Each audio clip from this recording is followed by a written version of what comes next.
3 साल से एक बेटी लापता है। उसके परिवार वालों को ये तक नहीं पता कि वो कहाँ है भी कि नहीं है। हम बात कर रहे हैं पौड़ी की ममता बहुगुणा की। हर दिन अपनी बेटी के इंतजार में ममता बहुगुणा की माँ बाप और भाई दरवाजे पर निगाहें टिकाए 3 साल से बैठे हुए हैं। अपनी बहन को ढूंढने के लिए 3 साल का एक एक दिन इनके लिए पहाड़ जैसा इनके भाई पर भारी था। थाने और वकीलों की यहाँ चक्कर काट कर दर दर की ठोकरें खाने के बाद अब ममता के घरवाले सड़क पर आंदोलन करने को मजबूर हो चुके हैं। ममता के घर वालों के साथ साथ अब क्षेत्र के लोगों में भी आक्रोश देखने को मिल रहा है। आक्रोशित लोगों ने साफ साफ कह दिया है कि जब तक ममता बहुगुणा को न्याय नहीं मिल जाता है वे इसी तरह से आंदोलित रहेंगे। अभी मामला क्या कुछ है आपको बताते हैं। दरअसल मामला 2019 का है। ममता के पिता ने बताया कि उनकी बेटी अपने ससुराल से गायब हुई है। उस वक्त ससुराल में बेटी के सास, ससुर, पति और जेठ मौजूद थे। उन्होंने बताया कि 25 नवंबर 2019 को रात 10 बजे तक उनकी बेटी सही सलामत थी, लेकिन 26 नवंबर 2019 की सुबह 9 बजे दामाद का कॉल आता है। तब उसने बताया कि ममता घर पर नहीं है, सुबह 5 बजे से गायब है। जिसके बाद ममता के भाई और पिता ने ममता की गुमशुदगी की रिपोर्ट श्रीनगर थाने में दर्ज करवाई थी। श्रीनगर गढ़वाल के नर्सरी रोड से मेरी की ससुराल अपने ससुराल से गायब हुई है।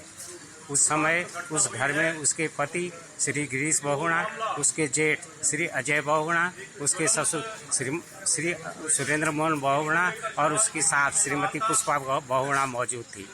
25 नवंबर 2019 को 2 बजे तक मैं था। तो इस तरह से उन्होंने रहा, तो उनके घर में पहले से तो रहा होगा, लेकिन मुझे कोई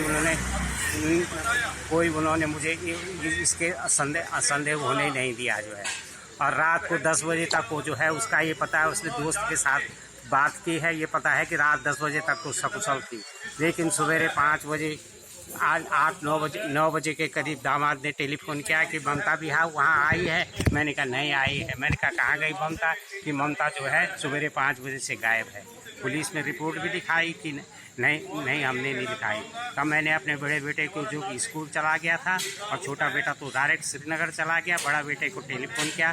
फिर वो 11 साढ़े 11 बजे आया, उसने गुमशुदगी की रिपोर्ट लिखाई। तब तक वो ऐसे ढूंढते कह रहे हम ढूंढ रहे हैं, अभी हमने गुमशुदा नहीं लिखाई। और आज तक उन्होंने गुमशुदा की कोई रिपोर्ट नहीं लिखाई।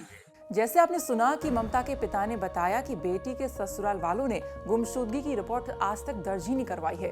वहीं जब ममता के घर वाले थाने गए तो पुलिस ने क्या एक्शन लिया, खुद ममता के पिता से सुन लीजिए। इसमें बहुत ढीला डाला। एक उन्होंने धारा 165 में उन्होंने गुमशुदा की रिपोर्ट लिखाई। उसके बाद हमको जो है जब ऐसे और नदी में जो है वो चप्पल रख के बहाने उन्होंने कह दिया कि नदी में छलांग लगाए। उसके बाद पूरा वो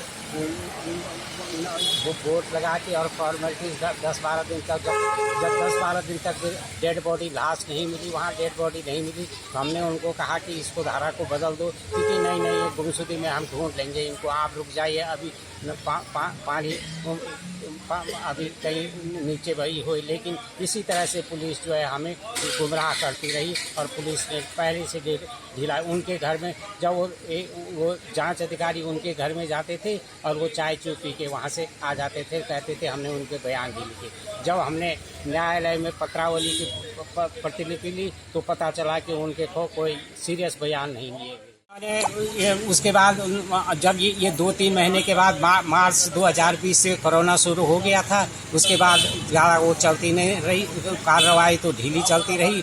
उसके बाद अक्टूबर, नवंबर, दिसंबर में हमने थोड़ा जब उच्च अधिकारियों से, पुलिस के देहरादून राजधानी पुलिस के उच्च अधिकारियों से मिले तो तब थोड़ा कार्रवाई हुई।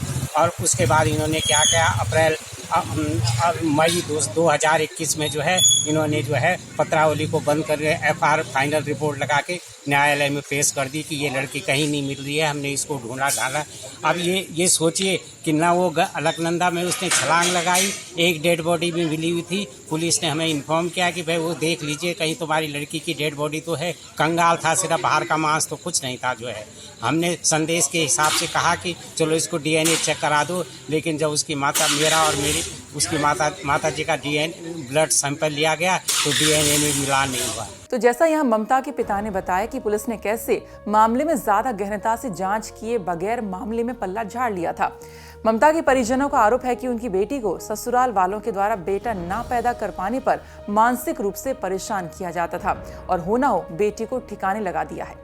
अलकनंदा में भी नहीं गिरी, कहीं भी नहीं है, तो क्या कहाँ गई? उसी घर के अंदर जो है खा गई है। मुझे तो पूरा संदेशा है, इन्होंने रात में मार के जो है, और जो है वो जो है मार के इन्होंने कहीं कुछ ना कुछ उसको इधर उधर ठिकाने लगा। 26 नवंबर 2019 का है और पुलिस ने इसमें गुमशुदगी की रिपोर्ट दर्ज की थी और पुलिस का कहना है कि हमने पूरी छानबीन की, लेकिन हमने उनको बार बार जाके बोला कि हो सकता है ये हमने मर्डर की आशंका भी व्यक्त की थी और दूसरा हो सकता है अगर सुसाइड हो तो, लेकिन सुसाइड की आज तक मतलब बॉडी बरामद नहीं हुई। जी, जांच को प्रभावित किया गया है सर। एक्चुअली यहाँ पर स्थानीय कार्यकर्ता हैं बीजेपी के, जो मंडल अध्यक्ष हैं यहाँ पर बीजेपी के, उनके द्वारा जो यहाँ के माननीय विधायक हैं उनको गुमराह करने की कोशिश की और उन्होंने मतलब उनसे गुमराह करके नरेंद्र बिष्ट जो था यहाँ पर कोतवाल, उसको फ़ोन करवाया उन्होंने। क्या कुछ रहा कि मामला में कार्रवाई ना हो, इस तरीके का कुछ? हाँ, ये दबाव बनाया गया कि इस मामले को आप देख लीजिएगा, इस तरीके से बातें हुई थी। उसके बाद क्या कुछ ठोस कार्रवाई हुई? नहीं, कुछ नहीं हुआ सर। जब हम लोग थाने में जाते थे तो ये लोग उल्टा हमें डरा धमका कर, हमें भरा बुला कहकर वापस भेज देते थे।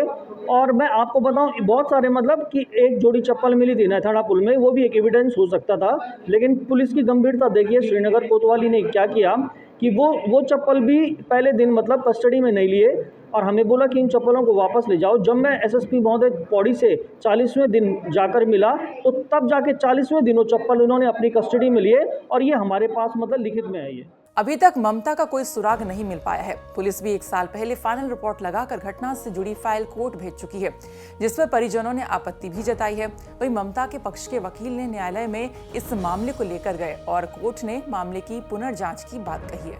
जिनसे एक महत्वपूर्ण तथ्य आ सकता था उनके बयान भी नहीं दिए हैं, तो हमने फिर माननीय न्यायालय से प्रेयर ये किया था कि सर ये मामला बड़ा संदिग्ध है और एक स्त्री से रिलेटेड है और बच्चे की चाहत में इस तरह का एक क्राइम हुआ है, तो उसकी जो जांच है वो या तो एसआईटी से कराई जाए या तो सीबीसीआईडी से चलाई जाए या सीबीआई से करा जाए। हमारी ये मांगे थी, क्योंकि माननीय न्यायालय का क्षेत्राधिकार सीबीसीआईडी को आदेश करने का नहीं है, वो हाईकोर्ट का है या फिर राज्य उसकी संस्तुति करता है। और माननीय न्यायालय ने उसमें थाने के लिए पुनः इसमें आदेश किया है और पुनः जांच के इसमें आदेश किया है। और पीड़ित पक्ष के जो मायके वाले हैं, ममता जोशी के मायके वाले हैं, वो डीजीपी उत्तराखंड से भी मिले हैं और उन्होंने उसमें सीबीसीआईडी की जांच की मांग की है। मेरा इसमें निवेदन ये है कि ये मामला काफ़ी संदिग्ध है और इस मामले से रिलेटेड कुछ मैटर्स मेरठ में भी होना पाया गया है, तो ये मामला जो है सीबीआई का फिट केस है। इसको सीबीआई की जांच के लिए जरूर किया जाना बहुत जरूरी है। वही ममता की दोस्त का कहना है कि वो आत्महत्या करने वालों में से नहीं थी। शुरू से बचपन से ही साथ पढ़े थे और पड़ोसी भी थे, तो मेरे को नहीं लगता सुसाइड करने वाली लड़की, क्योंकि वो इतनी बहुत ज़्यादा स्ट्रॉन्ग लड़की थी, तो सुसाइड तो पॉसिबल ही नहीं है और ना वो भागी, क्योंकि जिसने इतनी सारी प्रॉब्लम अपने आप ही फेस कर ली। लगातार उस पर मानसिक प्रताड़ना भी हो रही थी, शारीरिक प्रताड़ना भी हो रही थी, 2 बेटियां उसकी हो गई थी, उसके बाद भी वो झेल रही थी। जिस तरीके से वो एक छोटी बच्ची को लेके 4-5 दिन की बच्ची लेकर के उसको वो गाँव में लेके आई, उसके बाद वो उस बच्चे के साथ अकेले गांव में रह रही थी, मतलब इतने फैमिली को देख रही थी, काम काज कर रही थी। और अपनी जो बड़ी बेटी है वो उन्होंने श्रीनगर में पीजी में रखी हुई थी, तो यहीं से चीज़ें समझ में आती हैं कि क्या कंडीशन उस लड़की की रही होगी। लेकिन ये बिल्कुल पॉसिबल ही नहीं है कि वो लड़की सुसाइड करेगी या वो भागेगी, क्योंकि लगातार वो झेल रही थी उस चीज़ को। यार इतने छोटे बच्चे को लेके कैसे, मतलब अपने महिला एक ऐसी अवसर है कि कुछ भी कर लेगी, लेकिन अपने बच्चों के पीछे वो पूरी ज़िंदगी काट सकती है, लेकिन वो मर नहीं सकती। मरेगी तो वो अपने बच्चों को लेके मरेगी, पर अकेले। ममता के पिता ने श्रीनगर पुलिस की कार्रवाई पर सवाल उठाए। साथ ही संबंध में आक्रोशित लोगों ने श्रीनगर प्रशासन का पुतला दहन कर पुलिस, एसएचओ और तहसीलदार कीर्तिनगर के माध्यम से मुख्यमंत्री उत्तराखंड के लिए एक ज्ञापन भी सौंपा है और इस संबंध में परिजनों ने डीजीपी अशोक कुमार से मामले में कार्रवाई करने की मांग भी की है। ये वर्ष 2019 का एक मामला है कोतवाली श्रीनगर का, जिसमें एक श्रीमती ममता बहुगुणा जोशी हैं, इनकी गुमशुदगी लिखी गई थी। उसके बाद वो मुकदमा तरमीम हुआ था और उसके खुलासे को लेकर आज इन लोगों ने चौरास क्षेत्र में, इसके माता पिता रहते हैं, इन लोगों ने आज यहाँ पर एक छोटा सा सांकेतिक धरना और एक पुतला दहन का कार्यक्रम रखा था, जिसमें इनकी मांग थी कि इस घटना का शीघ्र खुलासा किया जाए, तो ग्रामीणों को आश्वस्त करके इसका समापन। वहीं इस मामले में ग्राम प्रधान दीपिका का क्या कुछ कहना है वो भी सुनिए। दरअसल बहुत ही गंभीर और बहुत ही दुखद मामला है हमारे उत्तराखंड के लिए कि पता नहीं क्यों बार बार ऐसी चीज़ें सामने आ रही हैं जो कि मन को एकदम झंझोड़ के रख दे रही हैं। अब हम अगर ममता की बात करें तो उसकी क्या गलती थी कि उसकी 2 बेटियां हुई? क्या एक औरत ऐसे चाहती है? लेकिन क्या करें, जब ऊपर वाले ने जो दिया है तो उन सास ससुर के लिए बहुत ही शर्मनाक बात है, जो कि खुद एक औरत होकर इस चीज़ को कहती है कि इसकी बेटियां हैं या जो भी बात है। तो हम तो यही चाहेंगे कि ममता को न्याय मिले और जो भी आज तक उसका अगर पता नहीं चला है तो उसका हम पुलिस प्रशासन से यही अनुरोध करेंगे कि कुछ तो सामने आए, कुछ तो या तो मृत या जीवित जो भी है, कम से कम संतुष्टि की कोई तो बात होनी चाहिए कि वो उसके साथ हुआ क्या है। हम तो ये चाहेंगे और हम उसके माता पिता के साथ में हैं, चाहे किसी भी रीति से हो। अगर आंदोलन करने की भी बात होगी तो हम महिलाएं किसी भी चीज़ में पीछे नहीं हटेंगे, हम संपूर्ण तरीके से उनका साथ देंगे, क्योंकि आज ममता है, कल न जाने कौन सी दूसरी ममता इस चीज़ के लिए तैयार हो जाएगी। आपको बता दें कि उत्तराखंड में हर साल सैकड़ों महिलाओं की मिसिंग रिपोर्ट होती है। कुछ तो मिल जाती हैं, लेकिन कुछ तो सालों साल उनका पता ही नहीं चल पाता है। अंकिता हत्याकांड के बाद महिला सुरक्षा को लेकर कई तरह के अब सवाल उठ रहे हैं कि महिलाओं की सुरक्षा कैसे होगी, कार्यरत महिलाओं की सुरक्षा कैसे होगी। महिलाओं के लापता होने के आंकड़े भी तेजी से बढ़ रहे हैं, जो कि काफी चिंताजनक है।